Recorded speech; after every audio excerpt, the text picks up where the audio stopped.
Okay, welcome AP World History students to Chapter 29, Revolutions and National States in the Americas. This is an incredibly important chapter. It's a very complex chapter. It's got a lot of terms and a lot of people's names, and it will be difficult for you to keep them all straight. I think it's imperative that you use note cards for this chapter. I think it's very, very important. Just a lot of important stuff in this chapter. Okay. Now, first up is popular sovereignty, which is this idea that government rules by the consent of the people. Now, this is flipping the notion that's existed for practically ever, this ancient and medieval notions of kingship, mandate of heaven in China, and the divine right of kings, absolutism that we studied in the last chapter. These are Enlightenment ideas. And in this time period, gradually, it doesn't happen overnight, but in this time period, kings are going to be made to be responsible to their populations, at least to some degree. Now, there are several very important Enlightenment thinkers. We're not going to go through all of them, but we will name three or so here, and you got to know them. First up is John Locke, British thinker who wrote the Second Treatise of Civil Government in 1690. And his whole argument is that rulers derive their power from the people that they rule, which really kind of makes sense when you think about it, because the mass of the population are the people who's being ruled by the king. And he could not, if they really wanted to, the king or queen could not make them do what they don't want to do. You know, sure, he could kill thousands of them, but in the end, he would fall except that the people allow him to rule. That's the argument with John Locke. He also argues that individuals retain personal rights and that he gave political rights to rulers. He's very much a freedom of speech guy, freedom of religion, the right to assemble, a right to petition the government, hallmarks of the United States of America, which is very much an Enlightenment country. Now, he's not alone. He's got help. Voltaire from France. You don't need to know his pen name. Don't worry about that. Now, Voltaire's famous for criticizing the powerful. He goes after the church. He goes after the nobles. He goes after the kings. He's not sitting here making fun of normal people. He is a magician with a pen. He's one of those pen is mightier than the sword kind of guys. And he makes fun of the powerful people in society. So much so that he actually gets exiled out of France for a couple of years. That doesn't stop him. He's a guy who wrote over 70 books. And he has one of my favorite historical quotes. He says, "I may not agree with a single word that you say, but I would defend to the death your right to say it." He's essentially saying, you're stupid, but that doesn't matter. That even if you are stupid, you have a right to express your ideas and your thoughts and feelings. It's pretty revolutionary. Now, another Frenchman is Jean-Jacques Rousseau, also very important. You always associate him with writing a very important book, The Social Contract, which argued that society was collectively the sovereign. Society is the people. The people is society. He thinks that all people should be equal before the law. This is not really how things have been throughout history. Go back all the way to Hammurabi's Code. While it was good for people, it was clearly written in there that rich people got different punishments. That would not exist in Rousseau's world. Now, across the pond, across the Atlantic Ocean, over in the New World, you have 13 British colonies doing pretty good. They exist in a relationship that is mutually beneficial to both themselves and their mother country of Britain. They have long cultural and personal connections with England, and this just makes sense for them. However, events will unfold that will lead to a revolution, a very important revolution in history.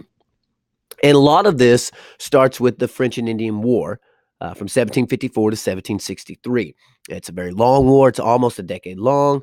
It's a war that's fought on multiple continents, being fought in Europe and over in North America between France and Britain.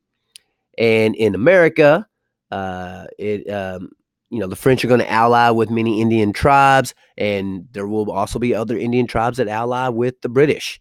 So they'll be going at it for dominion of North America, at least on the eastern side. Spain still holds the other half of what will one day be America. Well, Britain wins this war, and it gives them global dominance. They own huge territories over on this side of the world, huge territories on the other side of the world. The British Empire is very extensive. However, it is going to cost a pretty penny to fight these wars with France. And so the bills are going to come due for the 13 colonies. And the 13 colonies, they had it made. They paid a fifth of the taxes that were being paid over in England, and that didn't bother them at all. But when the taxes started being legislated out to them, such as the Sugar Act and the Stamp Act and the notorious Tea Act, they've had enough. Even if they were paying low taxes, they don't want higher taxes. I don't know anybody who wants higher taxes. Also, there was the Quartering Act, which made the colonists very angry.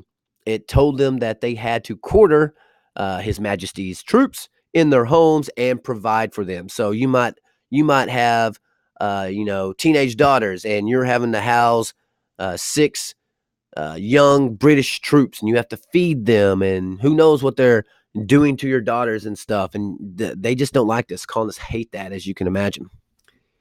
All right. Now, the most effective thing that the colonists do to voice their displeasure, without a doubt, is economic boycotting.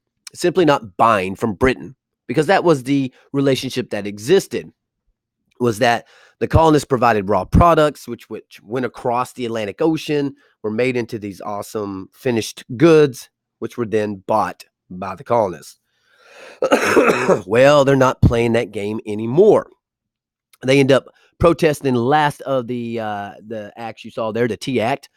And in 1773, they protest the tax on tea. They dress up a group of colonial merchants, well-to-dos in society, dress up as Native Americans, and they go onto the ship, and they throw the tea out into the harbor. About $1 million worth of tea, which, as you can imagine, does not make Britain very happy at all. They demand repayment. The colonists say it wasn't them. The British say we know better. And since you won't repay it, we're shutting down the harbor. This is about 3 years before the Revolutionary War begins. All right. Now, the rallying cry for the colonies, who have really not, the colonies don't see themselves as Americans. They see themselves as Virginians or Bostonians or whatever. They don't see themselves as a unified nation. They are British subjects. That's how they see themselves. But after the Tea Act, they're starting to come together.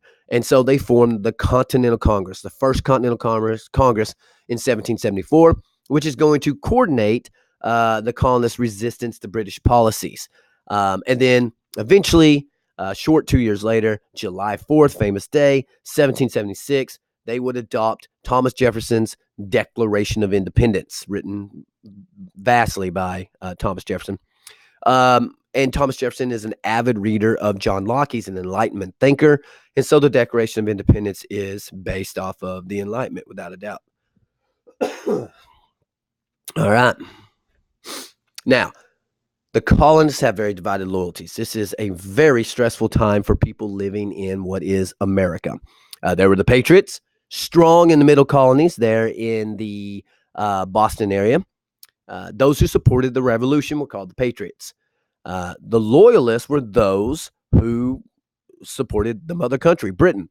They wanted to remain loyal to the king. They were called Tories as well. About 20% of the white population remaining loyal to the British monarchy. There were people who tried to play neutral, Quakers of Pennsylvania and New Jersey and areas like that. They were pacifists. They didn't believe in war, so they don't want a war between America, what will be America, and Britain. And then there were groups that were divided. Native Americans didn't know who to support. The colonists were the ones that they had issues with on a day-to-day basis, so many of them wanted Britain to win. And African Americans were getting told by the British that they would be free if they ran away from their plantations. So they had incentive to support Britain as well.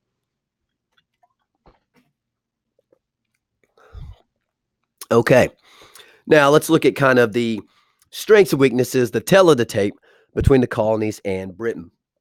Now, colonies have a logistical advantage. The British have to travel almost 3 months across the Atlantic Ocean to resupply their troops. So they have a very long supply train, whereas the colonists are fighting from home. So that's big time. Popular support. They are fighting for something. They have this belief that they're fighting in.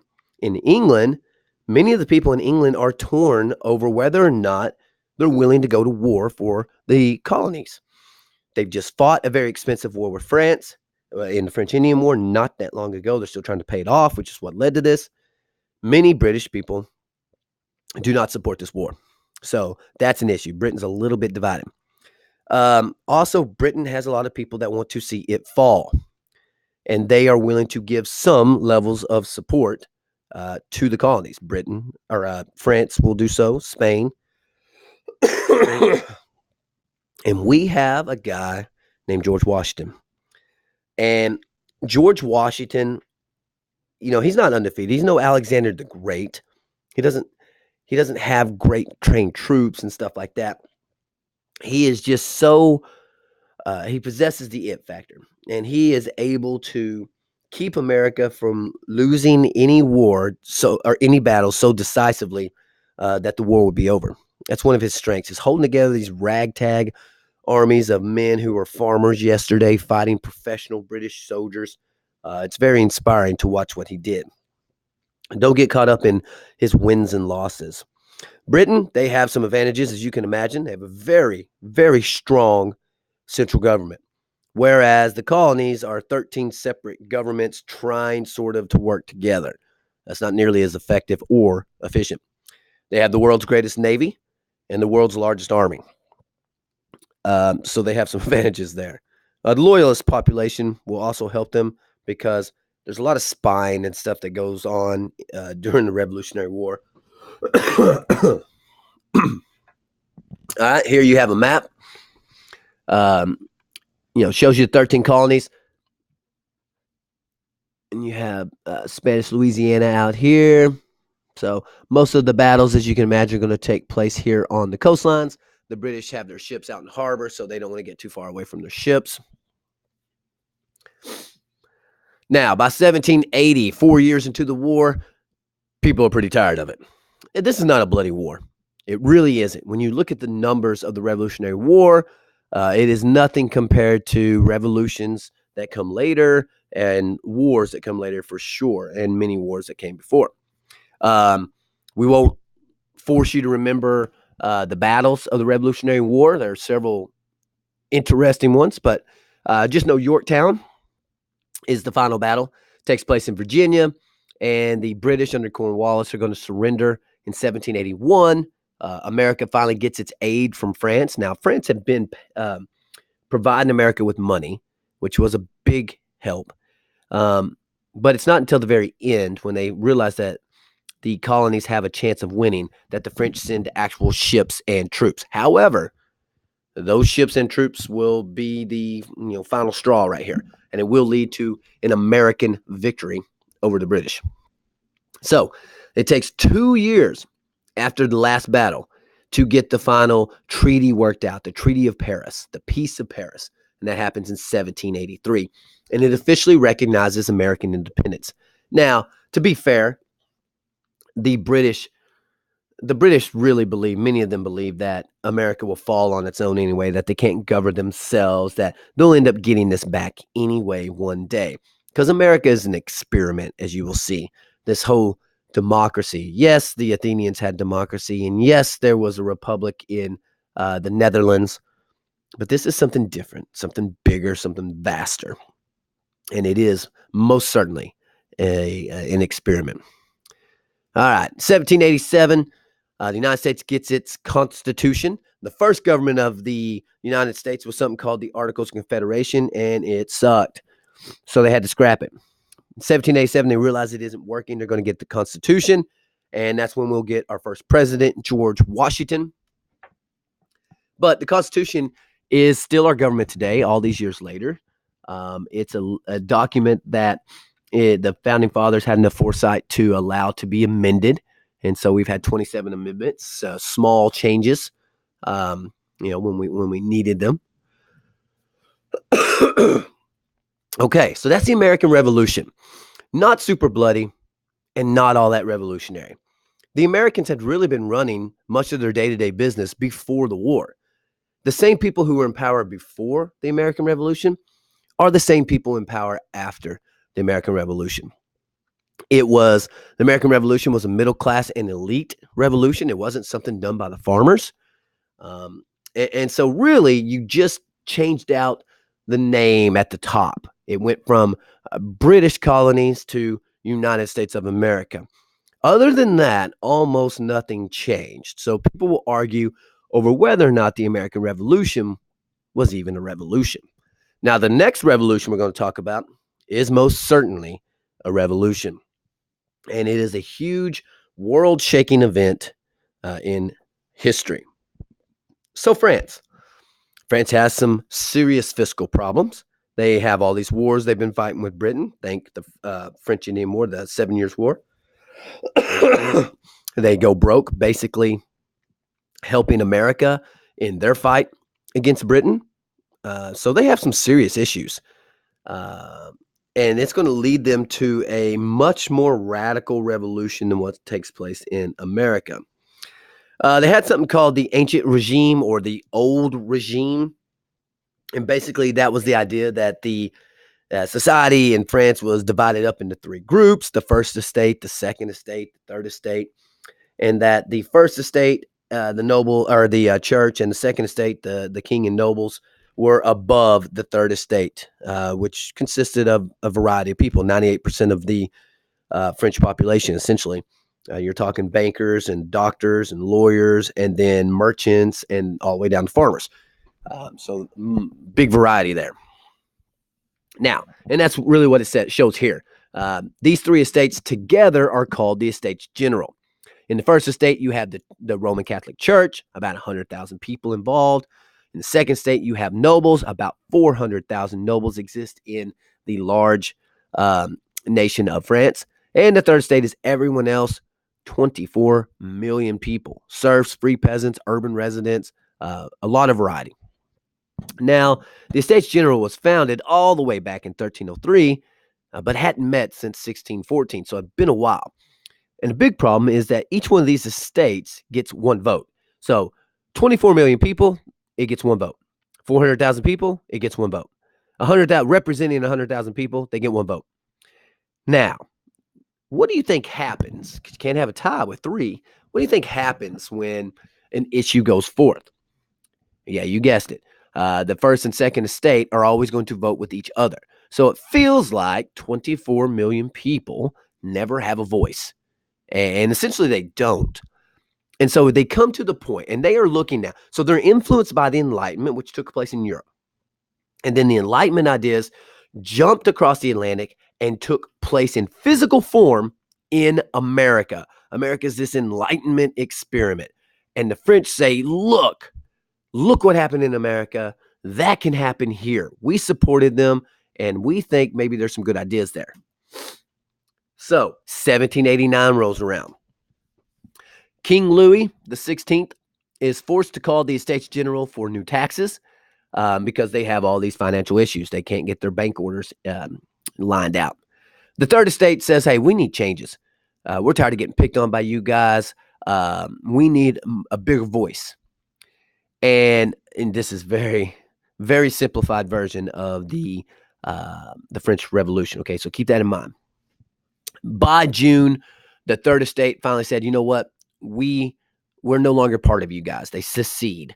And they form a new government in France called the National Assembly. Now, you can say you have a new government all you want. The king's forces and the church and everybody else are against you, though. But in July 14th, these peasant mobs would attack Bastille, which was a prison. They freed the prisoners there, and most of the prisoners there were, political prisoners and whatnot, and debtors, people who couldn't pay their taxes.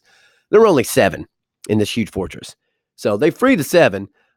Really what they were there after was guns. And so they get their guns, and this puts them on a more equal field with the government. In this time period, these radical people issue something called the Declaration of the Rights of Man and the Citizen. Is influenced by the Declaration of Independence in America. So what you basically have is these two sides, America and Europe, influencing each other with Enlightenment thought.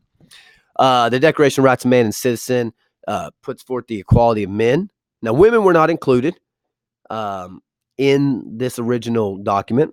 They weren't that enlightened yet.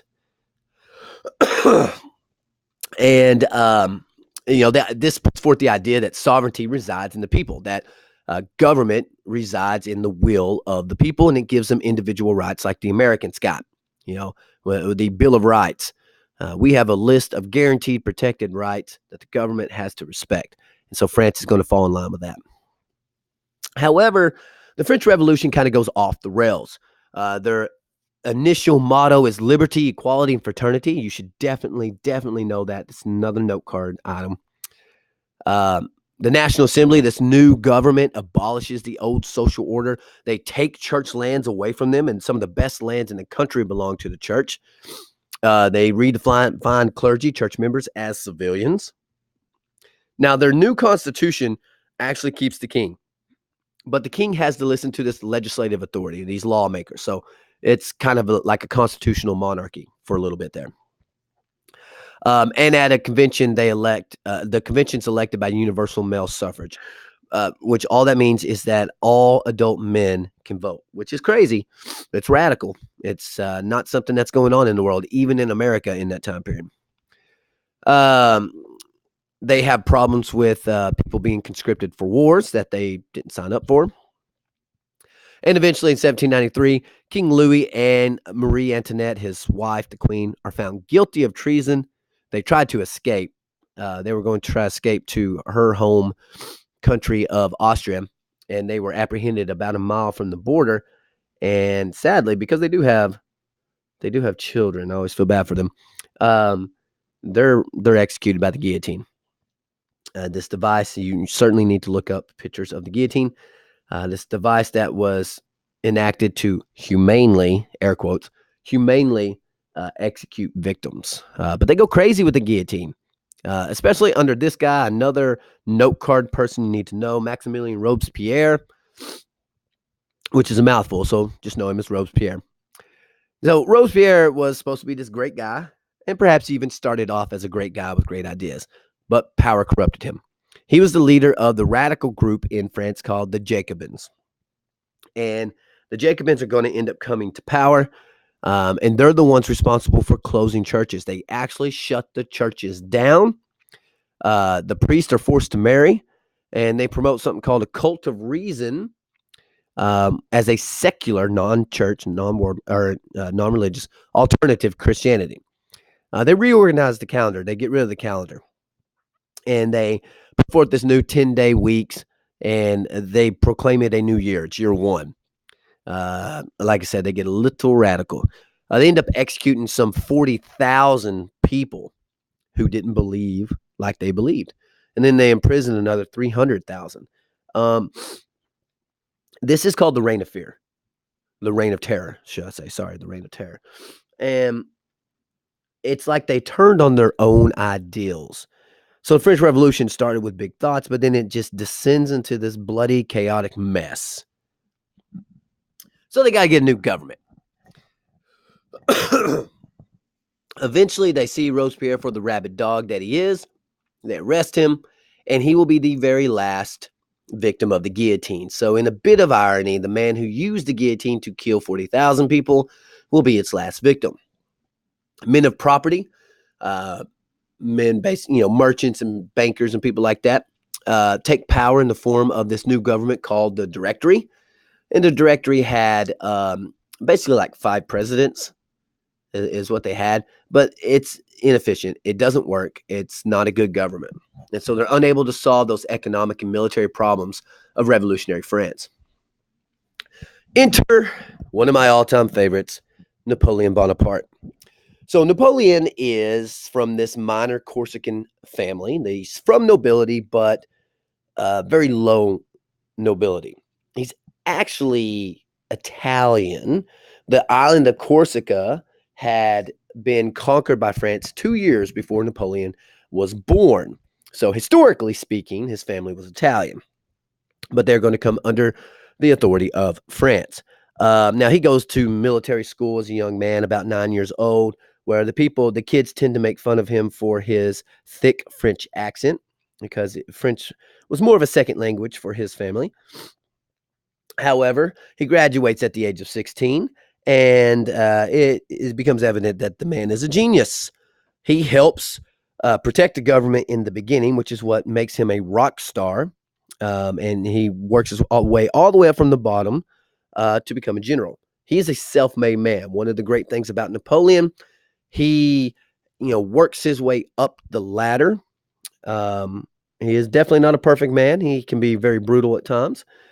But he does overthrow the Directory in 1799 after he had gone off and become a rock star, winning battles for France. France whispered in his ear that what France really needed was him, that his efficiency as a general would work wonders as a leader of France. And in the beginning, he kind of resisted the idea, but eventually gave in and rides back to France. And in a coup d'etat, an overthrow, he takes over the government and establishes a new government. Yes, another government for France called the Consulate. He himself will be a consul. There were 3 of them, but the other 2 consuls supported him in every way. They were pretty much his lackeys, his puppets. And so really it was Napoleon running the show. And he, in 1802, decides that he doesn't have to pretend anymore. And so he's going to crown himself emperor. Again, we're going short here on Napoleon. We will talk in AP Euro a lot about Napoleon, but in AP World, they don't focus as much on all of the good stories, the good juicy stories of Napoleon. But at his huge coronation ceremony, he's invited the Pope. Traditionally, ever since Charlemagne, the Pope had crowned emperors in Europe, but Napoleon takes the crown off the little pillow and crowns himself. He doesn't need no stinking Pope to crown him. All right, so what is France like under Napoleon? Well, it's an interesting place.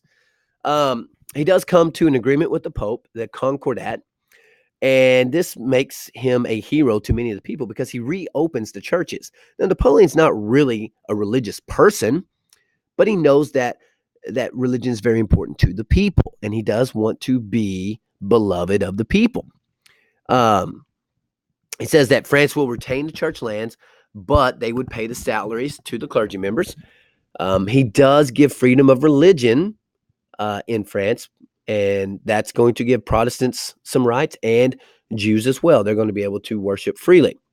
In 1804, he puts forth probably his greatest legacy, the Napoleonic Code. He basically restructures the archaic law codes of France, and the Napoleonic Code will be a map for many European countries and their law codes afterwards. In the law code, though, you will see a lot of patriarchal authority. He's definitely male dominant, but it does become a model for many civil codes. Now, where Napoleon fails is he had originally started off as part of the revolution. He believed in an Enlightenment ideas. But when he comes to power, I think that Napoleon saw as things went along that if you wanted something done right, you had to do it yourself. And so he keeps very tight control on newspapers. You're not going to see freedom of speech. You're going to see censorship. He's going to use secret police. Napoleon does not like criticism. He cannot handle it. He is fairly thin-skinned. And so newspapers are going to write glowing remarks of him. He's, never going to be wrong, essentially. But at the same time, he's fixing France. He's a complicated figure. Now, he goes on a spree because he is one of the all-time great generals, and he begins conquering much of Europe. He conquers the Iberian Peninsula, so Spain and Portugal. He conquers Italy, the Netherlands. He forces Austria and Prussia to enter into an alliance to help fighting. Everybody and their dog is against Napoleon, and he's holding them out because he's a powerhouse. However, he had made 3 costly mistakes. All right, Napoleon, 3 costly mistakes. It doesn't list it here, but I'm going to list them for you. His first mistake is blockading Britain. Britain is his enemy. Britain is trading with people that he doesn't want them to trade with. And so he says, I'm going to surround Britain with my navy, and they're an island, and it's going to choke the life out of them. Unfortunately for him, while he was a dynamo on land, incredible on land fighter, Britain has the greatest navy in the world, and he's defeated at the Battle of Trafalgar by Lord Horatio Nelson. So that's going to give Britain dominance of the sea, and they're going to turn around and blockade his coast and show him what a real blockade looks like. So that's one thing. Second mistake that he makes is something called the Peninsular War. Portugal is trading with Britain, and it's making Napoleon very angry. And so he marches his troops through Spain without asking. He doesn't care because Spain sort of belongs to him. But the Spanish people care, and they don't want French troops on their soil. So they fight a guerrilla war with him for several years. They can't face him in open combat, so the people are ambushing his troops and stuff like that and being sneaky. It's going to kill about 600,000 of his men over a course of years there. So pretty disastrous. Now, his third, his worst, his final mistake is the invasion of Russia. Same thing. Russia's trading with Britain, and he's furious about it. So he's going to march his Grand Armée, his greatest troops, some 400,000 to 500,000 men of his best troops. He's going to march them to Moscow and teach the Russians a lesson. The Russians can't face the French. They're nowhere near the French's level, but they have a tactic, they have a strategy. As his troops enter, they will engage them briefly and then run away, and they will eat. They will eat cows, they will eat sheep and pigs, and they will kill them when they're done eating, and they will burn the fields. They're going to leave no food for the invading French army. It's called scorched earth. That's the policy that the Russians use to bleed Napoleon. They don't stop Napoleon. Napoleon marches all the way to Moscow. He gets there, and the Russians are like, okay. They burn their own capital and leave it. So Napoleon gets there, and he's got to burn capital, and he's like, he declares victory and turns around and marches home. The entire time, the Russians are harrying him. They're making sure he gets out of their country. This was an enormous defeat for Napoleon because he only came back with about 10,000 men. Some 400 to 500,000 entered, only 10,000 came out, and they are the best troops that he has. This was an enormous loss, such a big defeat. So just 2 short years later, Britain, Austria, Prussia, and Russia, their alliance will force Napoleon to abdicate his throne. He's exiled to Elba, which isn't that far away from France, and I guess that was their first mistake because there are people who adore Napoleon, and they're going to help him escape. So he escapes, he lands back in France, and Louis XVIII, who had taken control back as King of France, is freaked out. He sends an army to capture Napoleon. Napoleon promptly flips that army, and they fight for him, and this period is called the 100 Days. So for 100 days, Napoleon's back in power, but he will be defeated at the very famous Battle of Waterloo, and he will be exiled once more to the island of St. Helena, where he would die of stomach cancer in 1821. So no more Napoleon. As you can see here on his map, his empire, there's France, and then there's countries that aren't technically France, but are puppet states of France. So he controls a large swath of Europe. Okay, we ain't done with revolutions. Back into the New World. Down in the Caribbean, we got a revolution going on in Haiti. This is the only successful slave revolt in human history. One that lasted. One that was successful. Happened in islands off of Hispaniola, Spanish colony known as Santo Domingo, and the French colony of Saint Dominique in the west, which is now Haiti. These are rich Caribbean colonies because of their sugar, coffee, and cotton, these cash crops, and is almost 1/3 of France's foreign trade. They have some societal issues. 40,000 white French settlers dominate social structure. They're at the top. 28,000 jeunes de couleur, free people of color. All right. So mixed race or freed slaves, you got those in the mix. Some of them they're basically small farmers. And then you have the majority, 500,000 slaves in the worst form of slavery that exists with incredibly high mortality rates. 21 is about the lifespan of slaves coming over to this area. Many of them will escape and flee to the mountains there in Haiti, and these were called Maroons. Yeah. Now they are inspired by these two really important revolutions, the American and French revolutions. Um, in 1789, white settlers demanded self-rule, but with no equality for gens de couleur. So 1789, America's been a country for a few years here, and they want what America has. They don't want to be a colony. They want to have their own rule, but it's the white people, and they want to run the show. They're not looking for equality with free black people or mixed races. They want to run the show. And so in 1791, a civil war in Haiti breaks out. The slaves revolted under a voodoo priest named Boukman, and the French, British, and Spanish forces attempted to intervene. Incredible. The French and British working together because they don't want these slaves to be successful. All right, another name you got to know. This man, don't worry about this first name you see. It is Toussaint L'Ouverture. He changes his name, and it's cool. Toussaint L'Ouverture. Sometimes styled as the Black George Washington. Descendant of slaves. He was freed in 1776. He helped his original owners escape, but then he would join the rebel forces. He built up an army of 20,000 and eventually dominated Saint Dominique, Haiti. And in 1801, promulgated the Constitution of Equality. However, in 1802, he's arrested by Napoleon's forces and would end up dying in jail. But French troops are driven out, and in 1804, Haiti declares its independence, and it will get to keep it. Now, lucky for them is that Napoleon is quite busy with what's going on in Europe. He's fighting everybody in Europe. And he really has to make a decision. Is he going to focus on this new world empire, or is he going to protect Europe? And so he chooses Europe. So that really aids them. But regardless of that, the Haitians, first successful slave revolt.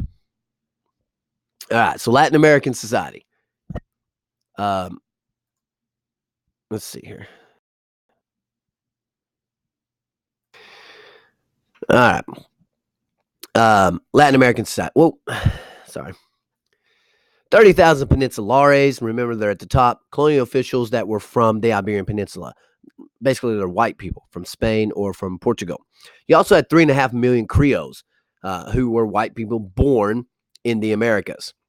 They were a privileged class, but not as privileged as the Peninsulares, so they didn't like the people above them.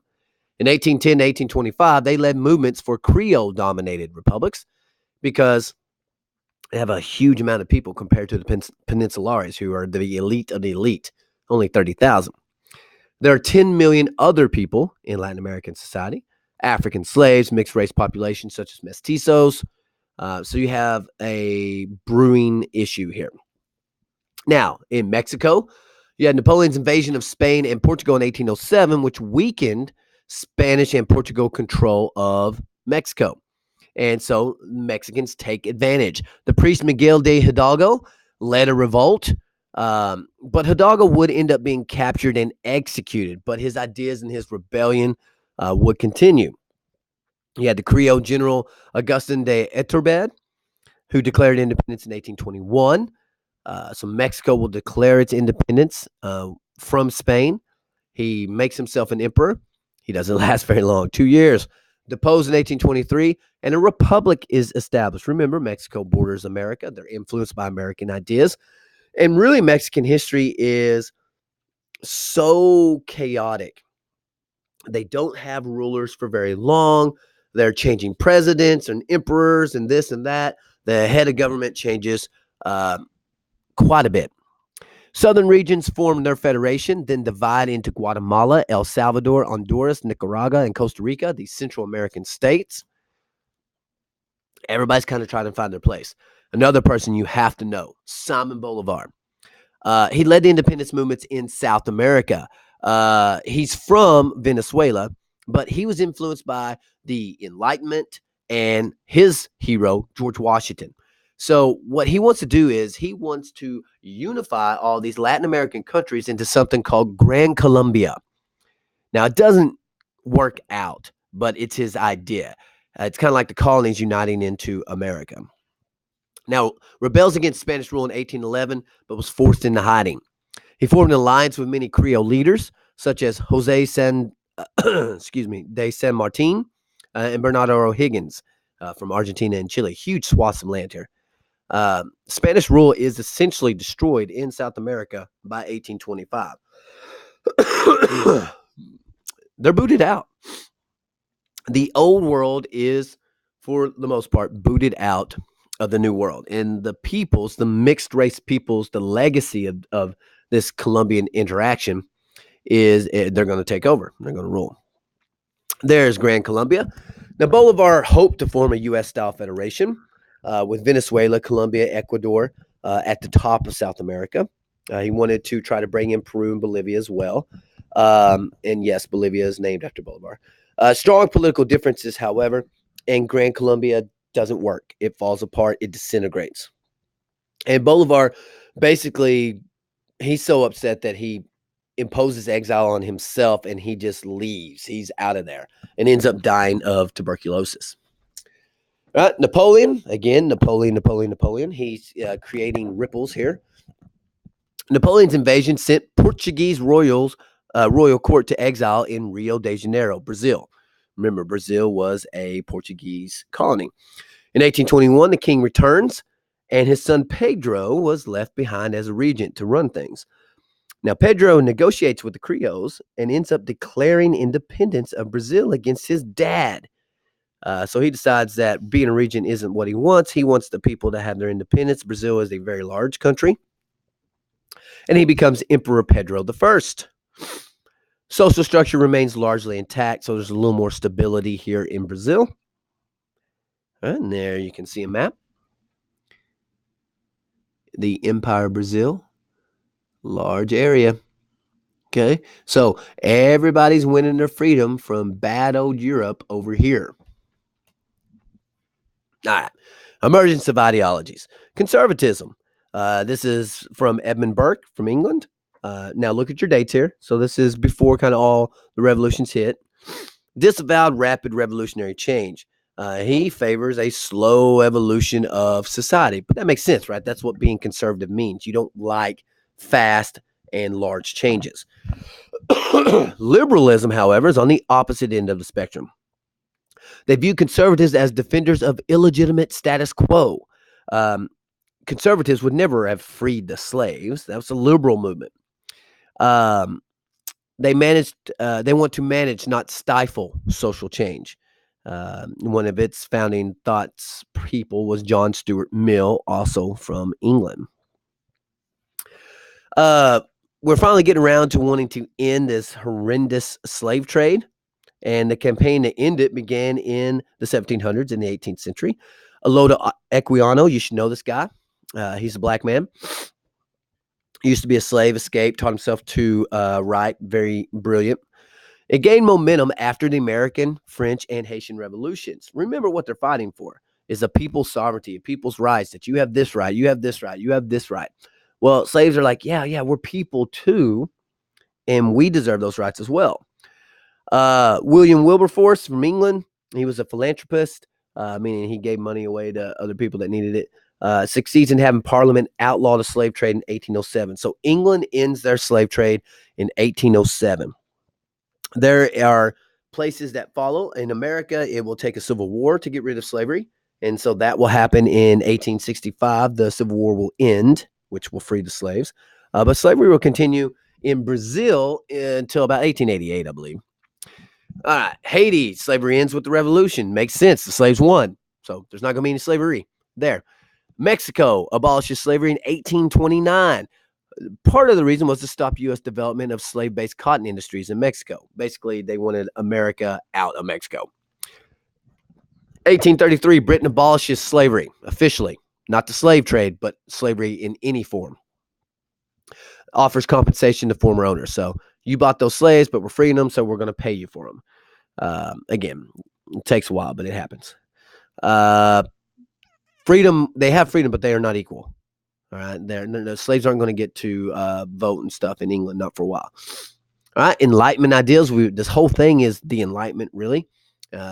And women.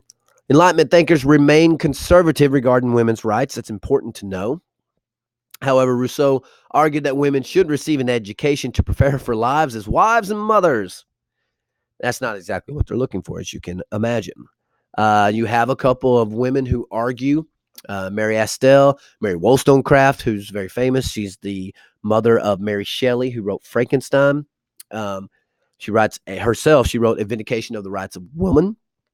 They believe that women should be educated just like the boys, which makes sense. Women were active in all phases of the French Revolution. They were very active.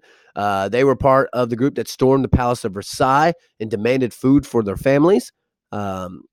There were Republican revolutionary women who patrolled the streets of Paris with firearms, but very few women hold official positions of authority. And the French Revolution granted equality in education, property, and legalized divorce. So they're getting some, but they're not allowed to vote. And really, the 1800s, the 19th century, that is the big push is for women's right to vote. In America, Elizabeth Cady Stanton and Susan B. Anthony, Alice Paul, we have all these women's rights leaders who worked their tail ends off to finally get women the right to vote in 1920 in America. Takes a while. All right, nations and nationalism. Nation, a type of community especially prominent in the 19th century. You think of a nation as being a country, basically. They're distinct from clan, religious, and regional identities. So you can have different religions and different regional identities and still belong to a nation, usually based on shared language, customs, values, and historical experience. Sometimes it's a common religion. The idea of the nation has immediate relationship with political boundaries. The nation of France on a map, its lines. The nation of Spain, the nation of Portugal. Empires are beginning to go away. You know, these old style kingdoms, stuff like that. We are developing into the nation states. There are types of nationalism, cultural nationalism, literature, folklore, music as expressions of the people. So there are people who are a nation because they have the same culture. There's political nationalism, unification of national lands, basically. That's, empire sort of. Nationalist ideologies were distrustful of indigenous minorities. Indigenous meaning natives. You had pogroms in Russia, especially, where violent attacks on Jewish communities began in 1881.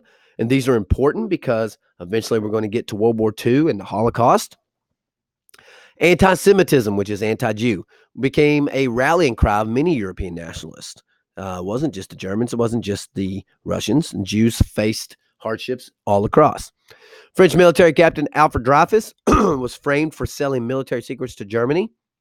Eventually exonerated, but great debate on the loyalty of Jews in European societies. Again, that's France. So everywhere in Europe, Jews are targets, which leads to an idea that you need to know called Zionism.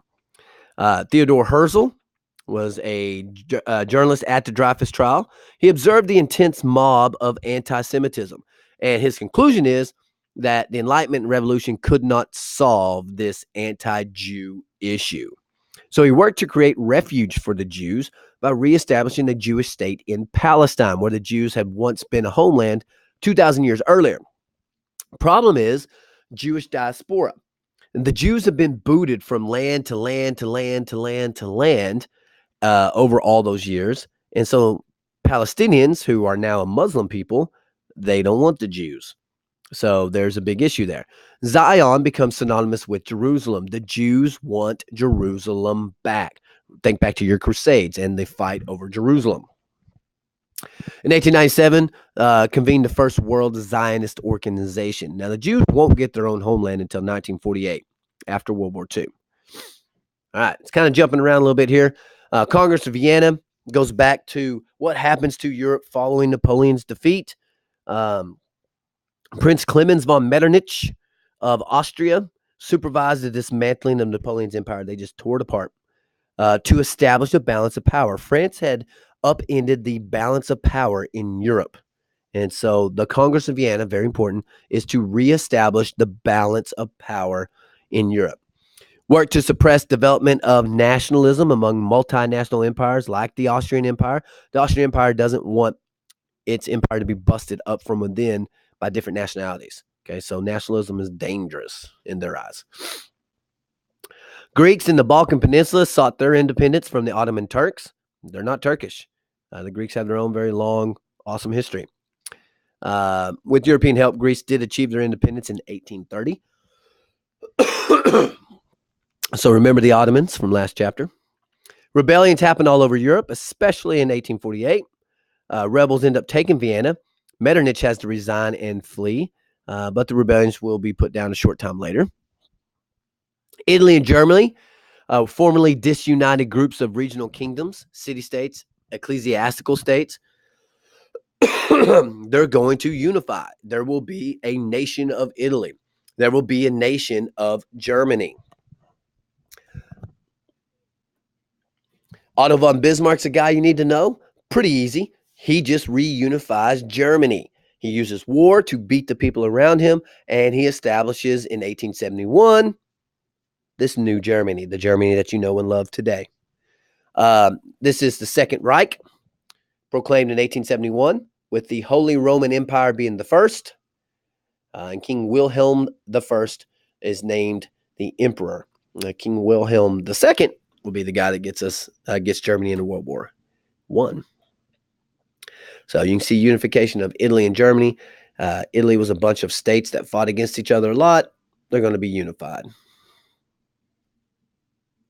All right, that's it for this chapter. Again, a very long PowerPoint, a lot of material. You must make note cards. You probably have 25 note card terms in this chapter. So make sure you're staying on top of things there. All right, thanks for listening, guys.